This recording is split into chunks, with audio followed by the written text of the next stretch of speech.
Ms. Naina Lal Kidwai, Chairperson, Max Financial Services, Dr. Preeta Reddy, Executive Vice Chairperson, Apollo Hospitals Enterprise, Ms. Vinita Bajoria, Chairperson, Nico Cables, ladies and gentlemen. It is a pleasure to have you all with us today and a very warm welcome in the inaugural Womenspeak session, which is being organized under the newly launched AIMA Aspire, AIMA's Women Council, a new initiative by AIMA. Naina, it is a pleasure to have you with us today, and many thanks for agreeing to do this session for AIMA Aspire. You are a pioneering woman leader in India's banking and financial services, and your outstanding achievements have inspired the success of many women in this most sophisticated and challenging of businesses. You've been the face of HSBC in India for a long time, and you've recently taken over as the chairperson of Max Financial Services. You have been a director on the boards of some of the world's biggest multinationals, including Nestle and Holcim.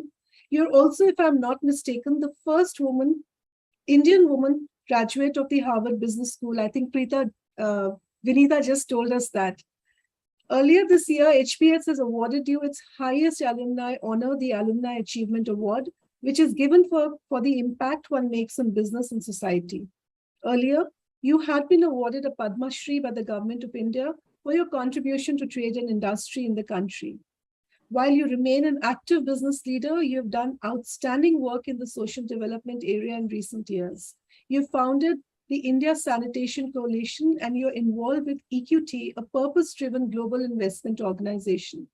You have an amazing variety of leadership experience, and I'm sure the members of Aspire and the AIMA general membership will be inspired by your talk. Thank you so much for joining us, and a very warm welcome to you. Preeta, always such a pleasure to have you with us at AIMA. Not often enough, I would complain. But many thanks for agreeing to moderate the inaugural Womenspeak session. It is a privilege for AIMA to have you as the founding chair of Aspire. You've been an outstanding woman corporate leader, and you have inspired many women and business families to take up leadership roles. You're also a pioneer at AIMA, as you were the first woman president of AIMA. Your mentoring has been critical to the formation and launch of AIMA Aspire, and I'm sure that Aspire will develop strong foundations under your leadership. Thank you for joining us, and a very warm welcome to you. Vinita, your association with AIMA goes back some years, and it is always such a pleasure to have you with us. Many thanks for agreeing to deliver the vote of thanks today. As the co-chair of AIMA Aspire, your vision and support has been a great driving force in formulating and shaping the council, and I really look forward to your continued support in building this initiative. Thank you for joining us, and a warm welcome to you. Ladies and gentlemen, Aspire is a new initiative of AIMA, and we would like Aspire to become the thought leader on women's role and place in the changing economy. AIMA has always championed the cause of gender equity in work and workplace, and many of its national and international conferences have brought attention to the corporate gender gap. For many years, AIMA has been holding a conference focused exclusively on celebrating women's achievements called Pragati. Now, a need was felt to take the next step and create a forum for women leaders where they can learn from each other and mentor aspiring women leaders. Aspire has conducted a survey to identify the personal and social goals of the established and the aspiring women business leaders.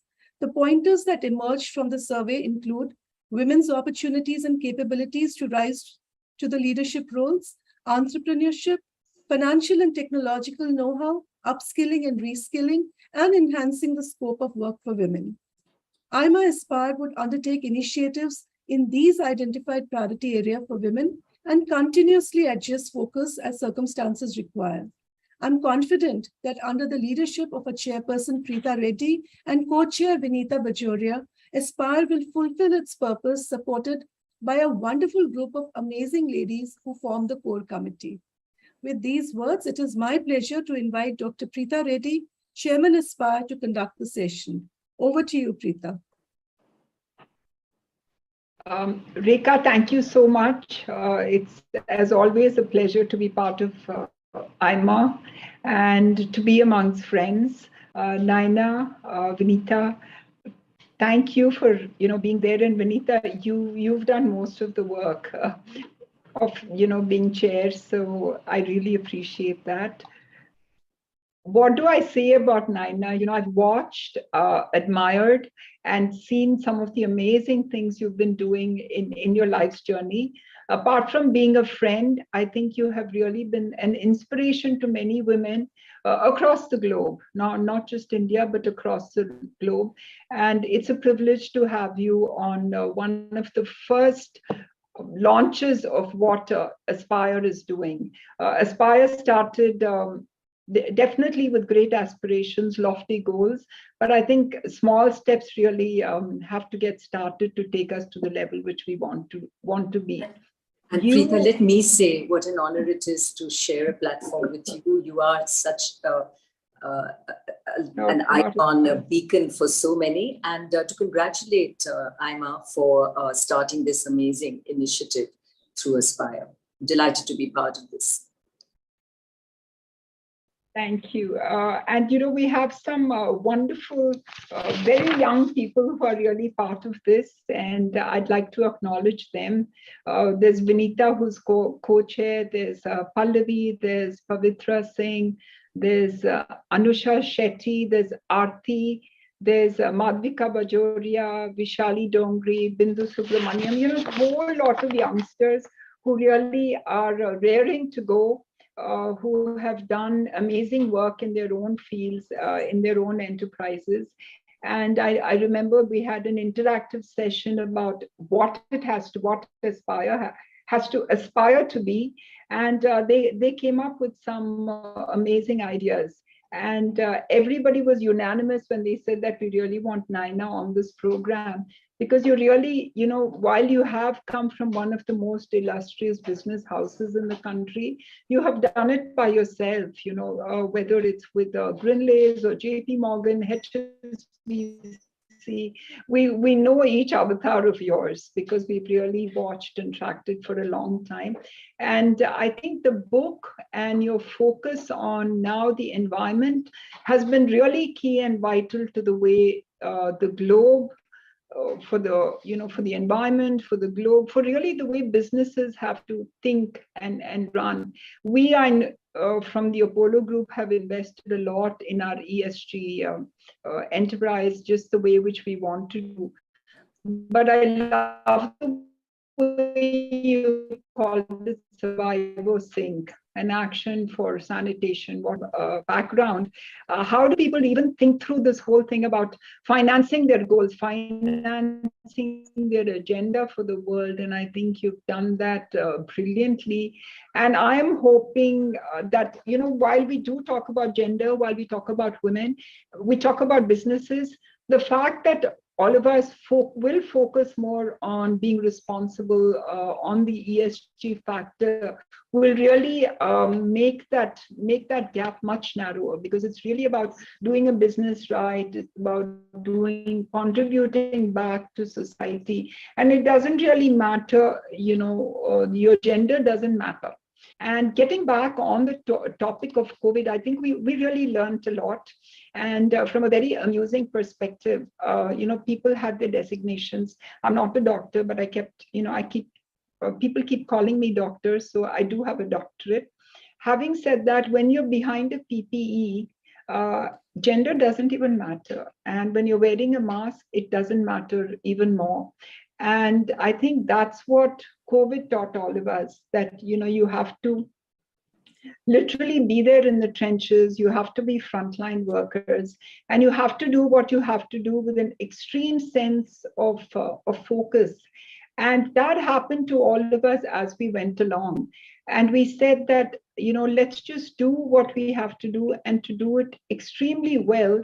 And the outcome is important. And that was a great learning.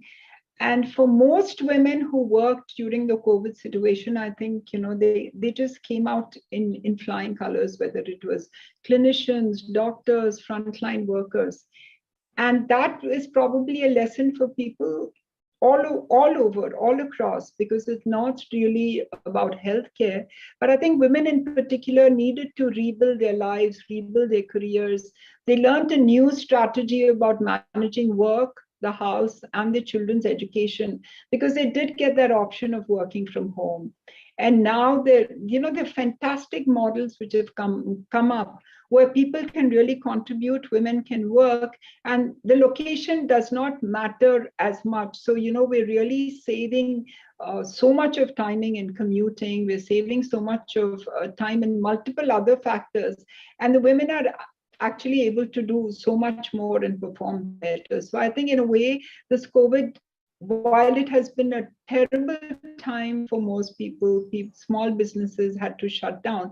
People have learned to cope, people have learned to become adaptable, and the women have become more adaptable. And I'm seeing that constantly, there are more women entrepreneurs, there are more women getting out there and saying, let me also work or run a business or really take up chair positions, simply because now I know I can do it. I have learned, and I've learned to become adaptable. But the thing is, I really want to say at this point that while we have learned, and while COVID has been huge and it has hit us badly, it's not as if it's going to go away. And while we've learned to cope with this, I think what women need to do is to take, in a way, an upper hand and take charge of their lives and of their health, and go back and look after the health of, the rest of their life. If a woman is running, let's say, for example, we're all running companies and enterprises. We're talking wherever there is a chance. I think it's very important for us to communicate, to send the message that, yes, this is over, it hurt us badly, but now is the right time for us to take charge of our health, look at wellness. And when I say wellness, it's not just about, eating right and exercising and maybe yoga, but wellness is, there are multiple aspects of wellness. It's about being able to cope at the workplace and running a successful business. Wellness is about really mental health, because, you have to think about anxiety, all the anxieties which you face, and find ways and means to cope with it. You have to look at physical wellness, because, I think if you're healthy, physically fit, you can just do so much more than anybody else can. And of course, you have to build an environment around it, changed habits, eating habits, your social habits. A lot has to change, and I think that has become very important. But with this have come up a whole host of new opportunities in businesses, what the consulting firms call mega trends. There are huge mega trends. They're incredible green shoots which have come up post-COVID. And I think it's not only in the healthcare space, there is in the technology space, there is in the services space, there is even in the beauty space, for example. So I just feel that it's thrown up huge opportunities. It has also, the Atmanirbhar, the fact that, you're an Indian, you want to manufacture in India for the rest of the world. I think that has thrown up great opportunities. If we really study the PIL scheme, why can we not become like big and beautiful in the infrastructure business? So I think it has opened our minds, and it has made us think through which are traditionally areas which women really did not venture into, and try and see that, maybe we can clean energy, for example, and like you said, water management, sanitation. So we have learned to look now, look beyond our narrow walls of what we've done yesterday, and look for a tomorrow where we can really do so much more. There are stresses in global trade, finance, so on and so forth, but there are green shoots. There are silver linings in the clouds, in the horizon, and I think that we have to see ways and means to do it better. Also, I think businesses are being looked at with a very sharp lens through a microscope, simply because, laws and regulations and all are still there. They haven't gone away. But I think being women leaders, you just tend to be more conscientious about, we are a bit risk averse by nature. Our DNA is such that we are risk averse. And in a way, it's a good thing, because then we become responsible with the way we run businesses, and we can probably take decisions, take charge, and do it much better. And in a way, we have to look at strategies to run our businesses and to do it well, to do it successfully, to do it with less anxiety, and maybe with innovative financing. So having said that, I really think we're privileged to have Naina here today, because in terms of advice, in terms of strategies, in terms of resurrecting ourselves post-COVID, I think it will be amazing to hear her thoughts and her inputs. I really would like to invite Naina to talk about what she's done. How can we, I wouldn't say change our lives, but really make the workforce, make the environment a better place to work in. And would love to see and hear from you, Naina. So thank you again, and inviting you to share all your thoughts with us. Yeah. Thank you, Preetha. And as I mentioned, it is truly an honor to be on this platform with you. I just wanted to clarify, I'm no longer chair of Max Financial Services.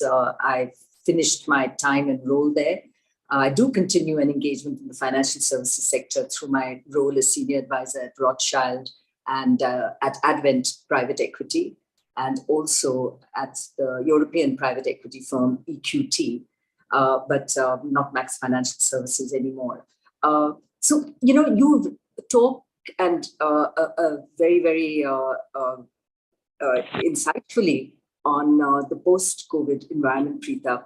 And given your question, I think what I'm most struck by is a conversation that I was at where there was a quartet of top tech CEOs. There was HP's Enrique Lores, Microsoft's Satya Nadella, Accenture's Julie Sweet, and Intel's Bob Swan. So really, folks who you would think could guide you as to what this new post-COVID work environment looks like. And I was so struck by the fact that all agreed that the changes in store are huge. In fact, Laura said we are in a point of time which is really going to be defining for our lifetimes.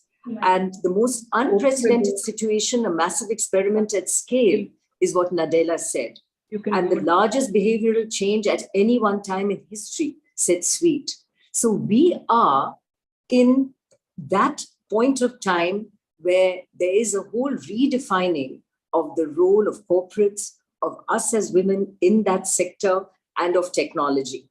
And it's also, I think, material to note that all these very smart, very bright people at a global level said it's too early to say precisely what those changes will be. And the crisis has led to an acceleration of the future, but clarity of the future not so clear. So what does it need for us to be in this world of change, where the change itself is evolving? We are part of that change. And a few takeaways, which I'd be happy to share are, one is collaboration. Now, collaboration has always been important in the world of business. And dare I say that women are pretty good at this. Women tend to be good team players. Women tend to collaborate. But the way we collaborate is, in fact, having to be reinvented, because the work from home environment, which is continuing, albeit in a hybrid form, not everybody is 100% at home, but then not everybody is 100% at work. How do we ensure that this collaboration, when we need it most, happens when everybody is not at the office all the time? And how we rebuild that is going to be key, using technology, but also making sure that the pattern in which we show up at office is planned so that teams can integrate, teams can still work together, cutting across verticals in a material way. And it's all about, therefore, inclusion. How we include everyone, how we include the ideas, how we recognize the diversity of ideas that exist in the workplace and not lose that because we're not at office all the time. A second very obvious area, but one which I think we do need to continue to focus on, is digital training. It's quite clear, as you said, Preeta, that the crisis has accelerated digital transformation. It has helped women entrepreneurs. It has helped many of us in terms of the way we can work from home. But the training needs to accelerate as well. So whether we train ourselves or the organizations provide that training, the fact is that we have to ensure that we are the new digital folks that work in this new environment. And there will be a real displacement in the workplace. It's probably happening even as we speak. We have to address this disconnect and make sure that we learn how to learn. And it reminds me of my favorite Sanskrit shloka, which is Mahastavira Sangarakshata. To know what we do not know is the beginning of wisdom. So let us embrace the change in a way that we recognize what we do not know, and then train ourselves and rely on whatever is out there to help us learn in this new environment. There's a third change which I think helps all of us as workers in the workplace, and that is a huge focus now on worker well-being. Suddenly conversations around mental health, on the way people are coping at their home situation. People's homes have entered the office. People's personal relationships, personal tragedies have entered the office. And this whole embracing of worker well-being has become a very important piece and conversation in the corporate world. And I think, again, one which we as leaders need to make sure we don't lose sight of in terms of our workforce and the people we work with. And equally, that we as workers recognize that we are not alone in this journey. The companies we work for recognize this, our colleagues recognize this, and we can seek help should we need it, given the period that we have come through in this. Now, in terms of personal traits, because of what I've shared in terms of this change that is happening around us, a change which is ill-defined, what we need as personal traits, and this came across to us on Harvard Business School panel discussion that was taking place, the key traits there, resilience. So the resilience suggests that you have to be there to take the knocks, recognize failure as it happens, but be resilient in these times of change, because we will be in areas where there's some amount of trial and therefore error. And we will therefore have to learn to live with that uncertainty, where not everything we do will work out the way we want, but to be resilient, to come back and try again and again. The second is agility. So it's not just the trying again and again, it is the agility with which we do it. Quickly change, pivot, come back to win. And to work in a decentralized, more empowered environment, because what is happening now is decision-making is getting pushed more and more to the edges. It has to be, because if the center doesn't know what direction to put you, then it is for those of us who are where the rubber hits the road, where you actually interface with the consumer to help to understand that change and filter that back into our business or into the company that we work with. So I would just say we have to recognize these traits as very critical and make sure that they come naturally to us. The organization has to support it, but we as individuals are also critical in terms of driving that change in the organizations that we work with or control or manage.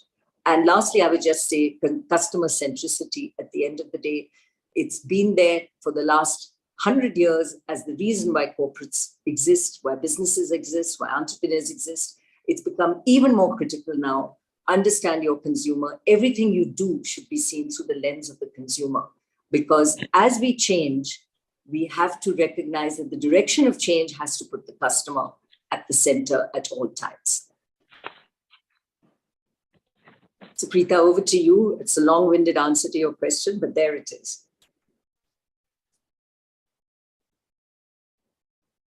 Naina, thank you. Thank you so much. I think it's in maybe 15 minutes, you've given us like a whole management lesson in what needs to be done in the future, because the environment has completely changed. So again, to focus on leadership, it's kind of, with us, it was just my father and the four of us. And we love saying this, and we keep telling him we were like cheap labor, because there was this doctor who was working very hard and who wanted to do it. So we just jumped into the fray, and we did what we had to do. But it's said that leadership is never, it's not like given to you. You kind of have to take it, and you have to take it and do everything which you spoke about: resilient in today's world, agile, transformative, collaborative, and you have to do all these things. So do you think it's kind of leadership has to be given to you, or do you just take it? What are your thoughts on that?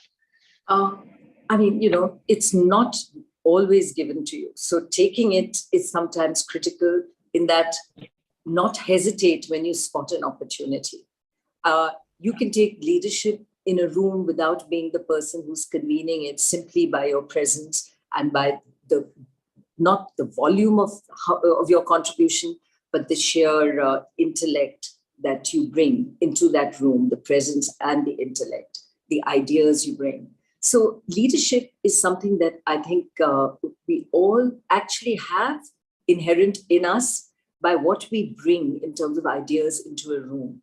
Recognizing that that voice is important and being able to contribute in a way that we can help lead the discussion in areas of importance is something which we must embrace as an opportunity. And this becomes easier in a culture now where organizations are getting flatter. There's far more recognition of diversity of ideas, the desire to have a mix at the top, not just gender, but across race, creed, geography, is all very much part of the way the new leadership mantra is working, which helps give each of us a voice and helps each of us actually seize the opportunity to be the leader in the room. Some things don't change, Preeta. I think about the book I put together, 30 Women CEOs, Their Voices, Their Stories. Your sister was one of the contributors in that.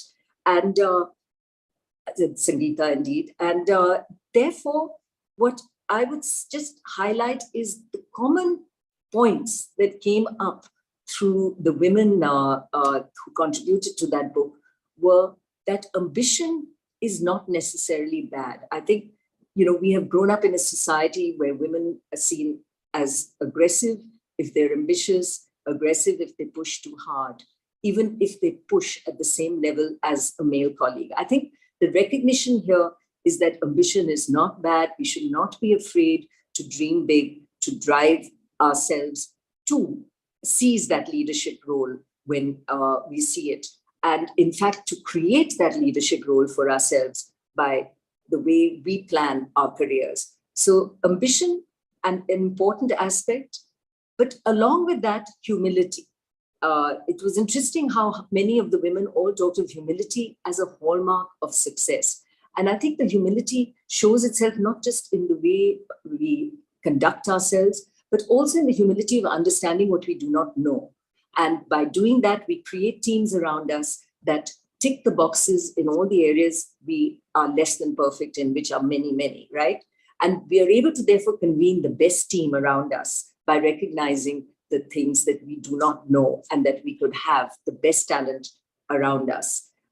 Integrity is paramount. I think all the women here, and here it's not just integrity in terms of values, but integrity of intellect. If you feel something is wrong, speak up. It isn't only on values, but also on ideas and business. So integrity, it goes without say that there are no shortcuts to hard work. I think all these women talked about how the amount of time and energy they committed to the work and the passion which they felt for what they were doing. So I don't think we can take that away. I think the lesson there is make sure you're doing something that you enjoy, because then you automatically give of your time. It isn't an ordeal. And if you feel you're a square peg in a round hole, then do something about it. Don't suffer, because it takes too much energy and saps you of your best. And I would just add again that only those who dare to fall greatly can ever achieve greatly. So not be afraid to make mistakes. You don't want to make errors and have failures all the time, but nor should you be afraid to risk from time to time the things you require to, particularly in an environment where there is so much churn and change happening. That's fantastic. Thank you, Naina. So just a little bit more, on the same topic, is that it's been reported that women leaders did a better job of navigating the COVID crisis.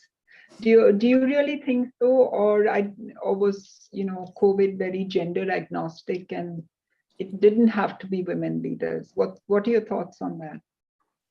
I think, I think of all the years I basically had male bosses, and there were some that were brilliant and some that were just awful. So there is no one type, right? Each one's leadership style is different. So you can have successful men and women in any environment. And I think the leadership traits that stood out, whether male or female, and I'd like to believe women have more of it, are the empathy, the ability, therefore, to embrace people when they're feeling very vulnerable and have huge sets of issues and problems at home, sick parents, fear, children around you when you're trying to work, etc. So the empathy is a very important trait. Men and women both have it. So those that demonstrated that over that period clearly succeeded. The second is this, the whole issues, as I mentioned, of resilience and agility, the ability to pivot, to change very quickly. And this is an entrepreneurial trait which can be there in equal doses in men and women. We just have to recognize it and be able to take that chance. So the women entrepreneurs who succeeded were those who spotted an opportunity. If the kitchens which they were using to provide bread to all the hotels in the city were shut, they then began using digital media to reach homes with their products. Those that managed to go online quickly and embrace that were the ones who succeeded, the whole delivery model. Those that didn't would have fallen away. So it really is about the resilience and agility with which we can think, and the digital transformation we are able to embrace rather than to see it as a challenge. And I would, that probably comes in equal doses. The only other aspect I would say is that all studies actually show women had a much tougher time, working women through COVID, because being home raised all the demands of having children at home and as against being in school and being catered to there, being the teacher as much as the mother, the wife, the daughter-in-law, all rolled into one. And that took its toll, as it turns out, with many working women. For that, society has to change. And sadly, while change has happened, and certainly happened from the times when I entered the workplace, it hasn't changed enough, because there's still a demand on us as women to be the perfect everything, the perfect mom, the perfect daughter-in-law, the perfect daughter, and even as we look at being the perfect boss.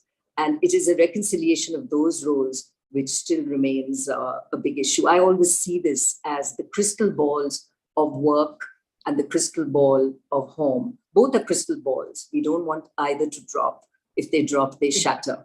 And in the process, that third ball, which I view as a rubber ball, but many women in my books, 6 out of the 30 actually, said that the rubber ball was also a crystal ball, is the me ball. The ball that makes time for yourself, whether it's yoga, whether it's listening to music, whether it's reading. And that ball, for me, was the rubber ball that you let drop. It doesn't shatter because it's rubber. But for the women for whom that was the crystal ball, they had to keep 3 balls in the air, which makes it that much harder. And I think it is that juggling act which will remain an issue for women until society itself changes in a way that recognizes that women, as they work, need equal sharing and equal expectations at home. We will still be guilty. We still feel guilty, irrespective of how supportive our husbands are or our mothers or mothers-in-laws are, right? That feeling of guilt doesn't go away because it's so inert in us. But that too, we have to recognize and change, not feel guilty when we aren't doing a perfect job on all fronts. Naina, on the rubber ball, in pain management in a clinician's or in a doctor's office, they use the rubber ball. You're allowed to clench that rubber ball because it helps you handle pain and needle pricks. So from a very philosophical perspective, I think that's like a great analogy. You can use that. It doesn't shatter at all. In fact, it helps you overcome pain. There's some really good questions from the audience.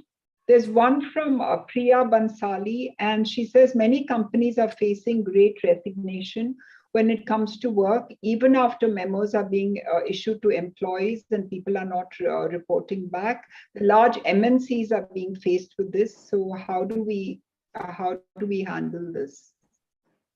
Yeah, I think the issue really is, are we giving people an option, or are we saying they come back? And if they aren't back, then it is organizational policy that they report back. And I think there's very little to do other than warning, because you have to be able to bring people in if that is what you need. If you have a factory that's running, you can't afford to have people taking a view that they can stay back, at the same 3 people staying at home while everybody else is back in.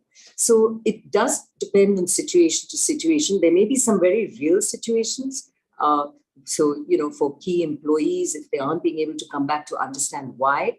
But for people who have got used to working from home and have no desire to come back, and if your organization requires it, it is important to, at some stage, read the Riot Act.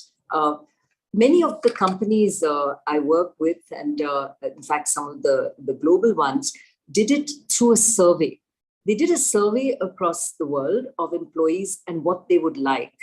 And interestingly, different geographies threw up different things. So for example, in Europe and the US, the people that wanted to come back to office 2 days in the week.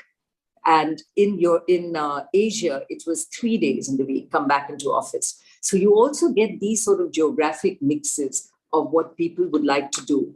What it did was it gave the organization a template of what people preferred, and then looking to see how best to work within that in a way that is feasible.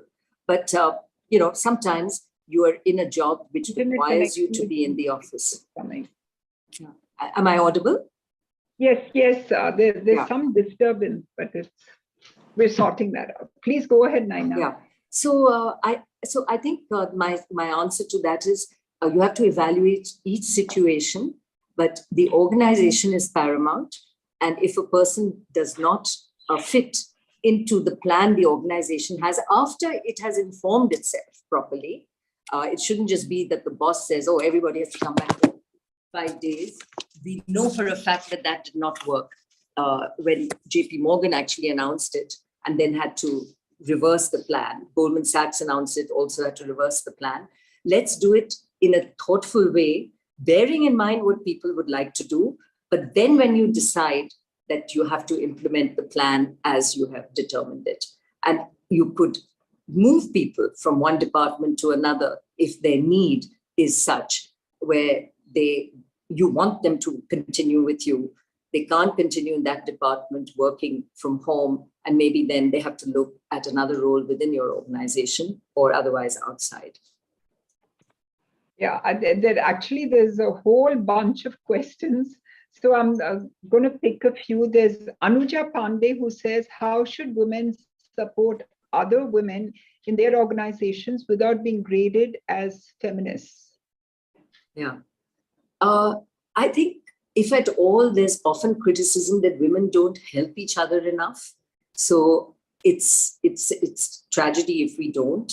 I think it is important that we're there for each other. So don't be afraid to have that helping hand out there. Many organizations have, women's associations, etc., where you can formally meet with other women in the organization. And I think befriending other women in the organization helps you understand yourself better, because the way they tackle challenges helps you tackle challenges. It helps you feel that you're not the only one that is having to fight your way, whether in the organization or at home. And often it is to do with the softer side of how do you cope on the work-life balance issues as well. So I think we should and must help each other. As a leader, though, one cannot play favorites. But my rule of thumb there, all things being equal, the woman gets preference. And I think that is something which many organizations follow. In order to recognize that all things are equal, you also have to make sure the environment is one where all things are equal. When I go to hire at the Indian Institute of Management, an all-male panel doesn't cut it. Let's make sure that we have diversity representation at all levels and that the organization embraces it and it isn't just lip service to it. And then also check when you do the reviews, why does this one person always give low grades to his women staff? Is it that they're incompetent or that he's not competent to work with them? So, you have to keep applying that magnifying glass to the organization, but all things being equal, I think women must be the ones that get the next role. Yeah, I think that's very helpful.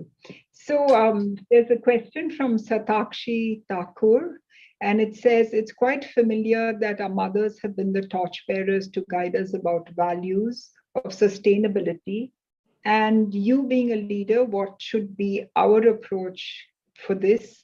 And it says that you're a great woman leader and they want your approach towards sustainability.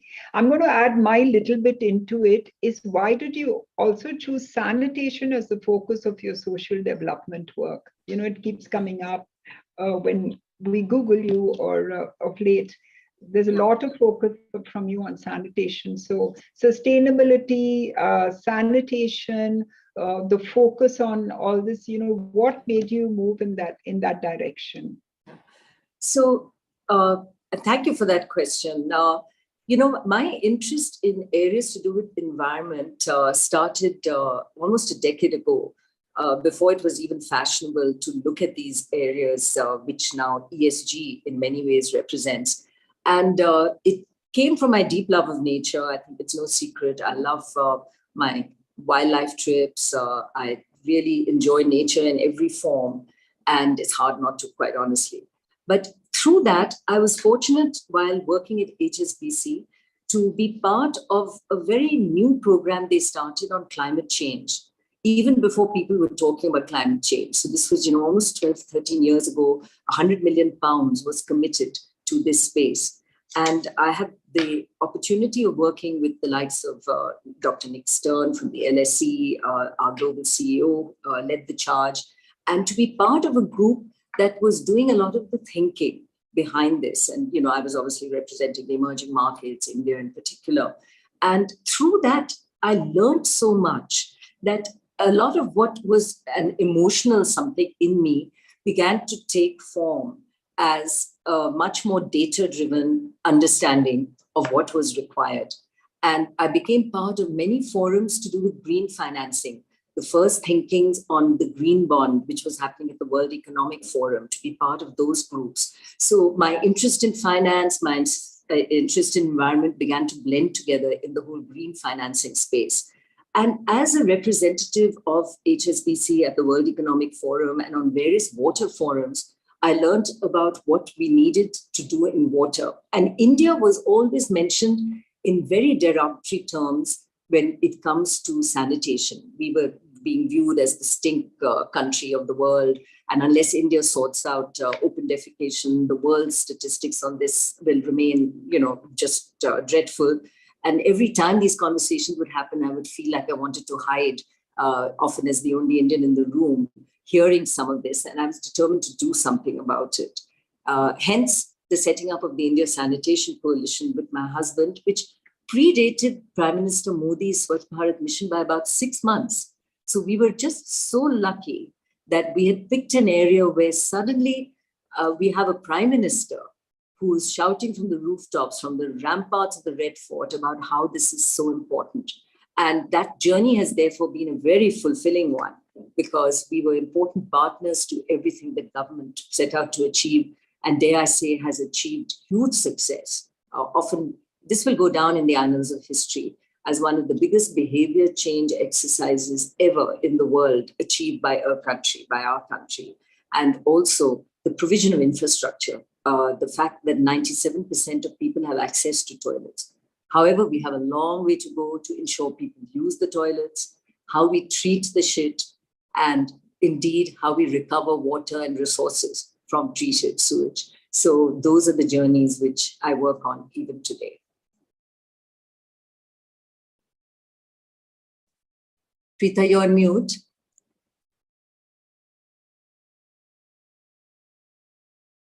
Preeta, you're still on mute.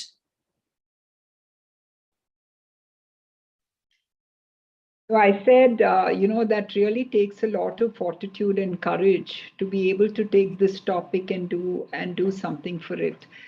This group, Aspire, has a lot of women leaders on it and women who can really influence their area of work or their social areas. What is it we can do in the sustainability space, in the ESG space? There's one portion where, even at home, we have to become just more conscious on the use of water, on the use of electricity, so on and so forth. But in the workplace, if you're employing, let's say, 150,000 people, then you have to become even more conscious. You have to spread that message. What is your advice to groups like us? And it's really not a gender thing. It's just a responsibility issue. So what do you think we should do? What is your advice to all of us on this particular topic of ESG compliance, just adopting ESG as a responsibility? So, ESG today is about the DNA of an organization. It's no longer just the CSR part. I think many of us as women have taken deep interest in the CSR part. I learned from the CSR part of the organization, as I mentioned at HSBC. But then what we need to do is embrace that knowledge, understanding that we have, read up about it. And is it part of our DNA? Which means that if we are in a position, and even if we're not in a position to make that change, can we question it in the organization? Can we ask, why do we not have more renewable energy? Can we ask how we're using the water, which is, say, the gray water, what we call household water, the water which comes from kitchens and taps, which can be reused with minimal treatment. Sewage needs far more significant treatment. But how do we treat the sewage that you've pushed into a pot now? 97% of the country is now using toilets at some stage, but how do we treat that shit? These are questions we can ask as citizens. We today owe it to the building societies we live in. They are all required to treat the sewage, particularly the big buildings.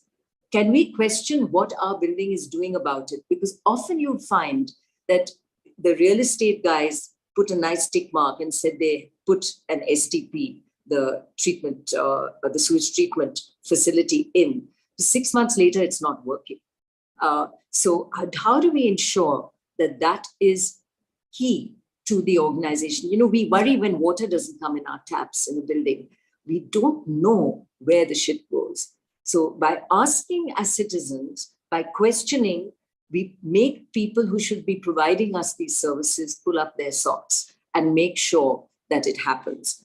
Equally, water reuse. In every society that cares, you can reuse the water. I mentioned grey water in particular. Also, by bringing these disciplines in to the place that we live in and the places we work in, we ensure that our leaders, if they are less focused on this than they should be, begin to focus on it. And indeed, we've found that organizations which are responsible in terms of sustainability are ones where the engagement scores, the people who work there, how engaged they feel with their organizations, those scores are higher. People like working for responsible organizations, so it's a win-win. And then it's everything we do with the communities around. So if I draw water for my company, how do I share that water with the communities that work around my factory? Because if I don't, if I take away the water that they also use, there's going to be an upheaval in a water-short society such as ours. So the work we do with these societies is very, very important. And I have to tell you, there's a very interesting project on right now that the Ministry of Drinking Water and Sanitation, the Jal Jeevan Mission, is doing, which is inviting corporates to work with them in adopting districts. So the first 75 districts have now got 12 partners, which are corporates, and the corporates are assuming the project management responsibility. Government is saying, look, we're going to spend the money anyway. We would like a corporate partner to ensure that we're spending it the right way. So pick the districts you want, Mr. Corporate, and we are there as partners to work with you. Unbelievable. Government holding out its hand to do this. And this is called the Lighthouse Initiative. Early days, but very, very exciting. And I think these are the ways we as companies can drive change from within and working in partnership with government and not-for-profits to form the three-way engagement, which can bring change to society and to our lives. Thank you. Naina, I'm in a way an evangelist for people taking care of themselves and of their good health. But after listening to you, I think it's not just about yourself, it's about the environment. And we have a huge responsibility to do this. And I'm hoping, those who are part of this conversation will take it up and do something. There's one question, which is like a natural corollary to what you said. It's from Dr. Chitra, and she says, I'm fortunate to be in a position to impact 2,000 plus women students in our college, because I think it's the youngsters who are the future. And I would like to know the one quality which you think, I have to quickly adopt or pick up as an idea to go and inspire them to make a difference. I think if we can teach our young how to learn, it is the only way, because the worst thing that can happen is that we come out of an education system believing we know it all. Everything I learned at the Harvard Business School was irrelevant 5 years later. But what I learned was how to learn and to bring that process of learning in a way that I could implement it in the business world. So I think the how to learn is so critical, and we have to go beyond rote learning to embracing and understanding what underpins that learning, and to recognize that we can never stop being students. We have to be students forever. I want to just add, Preeta, when we talked about the whole area of at the individual level and at the corporate level on sustainability, that let's not forget that everything we do in the environment around us, and I think this is another lesson that our youngsters could embrace, that by looking at the health of the community around us, we look at our own health. That if I have workers that come from a community around me where nutrition is bad, there's disease, and we've seen that in COVID, right? That if the environment around you is diseased and unwell, we put all of ourselves at exposure. So if we want to be healthy and well, we have to make sure that everyone around us is healthy and well. And that's self-serving too, but hey, it helps society. Thank you. I really, I love that comment, because, it's not about just staying in your own little cocoon, but you really have to look around you and make that difference. Naina, there are a whole bunch of questions. I mean, I myself would have had a lot to ask you, but we are kind of running out of time. But having said that, the interaction has been phenomenal, and it shows that, you really can teach a woman to be a successful leader in the boardroom, collaborate, resilient, agile, customer centricity. All these things are a learning. But the other aspect, which, I have interacted with a lot of women, or I've spoken to them, is your focus on sanitation and ESG. So I think for us who have been part of this interaction, we've had the opportunity to get both sides, to be great women leaders, but to also make a difference in the world, especially because I think the country needs it, the globe needs it, the environment needs it, and I'm glad that you put it across so well. So having said that, I'm going to hand it over to Vinita, because she is the co-chair, and she would like to thank you and to give her points on this whole session. And thank you, Preeta, for being such a wonderful panelist. Yeah. Thank you, Naina, for that absolutely wonderful session. I would really like to thank Preeta for being such a wonderful moderator. And Naina, I must say that the session has been it has really resonated with me, and I'm sure with the audience in more ways than one. And your point, especially on the three balls that we women are constantly juggling, the two of them being the crystal balls of work and home, and the third one being the rubber ball, which is ourselves, which just doesn't shatter. It is so true. And you can see that COVID, as you have said, that COVID has only proven that we have undertaken multiple roles, multitasking, and everything that we have done, we've done it seemingly effortlessly.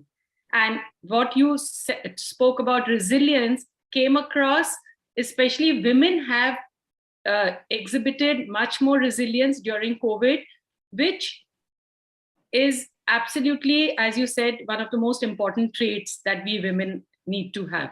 So all things being equal, like you have said, that women should get preference at workplace and in positions of authority. I completely agree with you.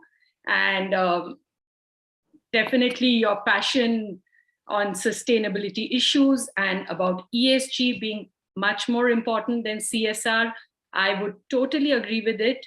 And we as corporates need to be so cognizant of what kind of legacy we are leaving behind for our future generations.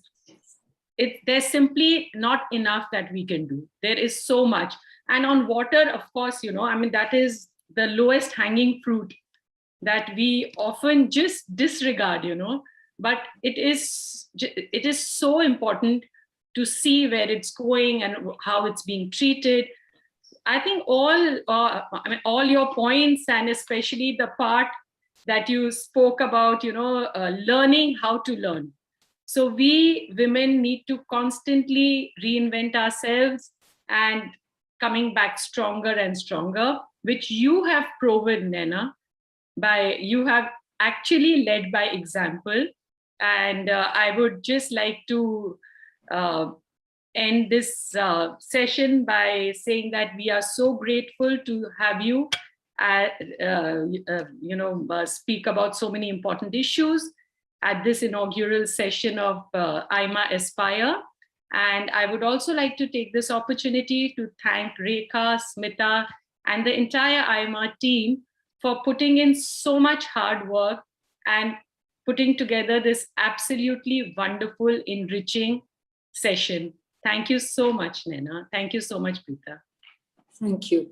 Thank you so much, Vinita, for those kind words, and Preeta, Rekha, for giving me the opportunity to be with you today. I think we have some wonderful comments in the chat Thank window, you. which says it all. Yeah, there's some great and a lot of questions which, Rekha, maybe you should, if you can, get some answers from everyone and mail it back. I wish we had more time, but the thing is, when we have a good speaker, we always, it's never enough to get time. But having said that, thank you, Naina, Vinita, Rekha. Signing off. Okay. Thanks so much, Naina, Preeta, Vinita. Thank you so much for doing this for us. Thank you so much. Thank you. Look forward to staying in touch with all of you. Bye. Thank you. Thank you, everybody. Thanks, Thank you so Naina. much for Bye. joining us. Bye.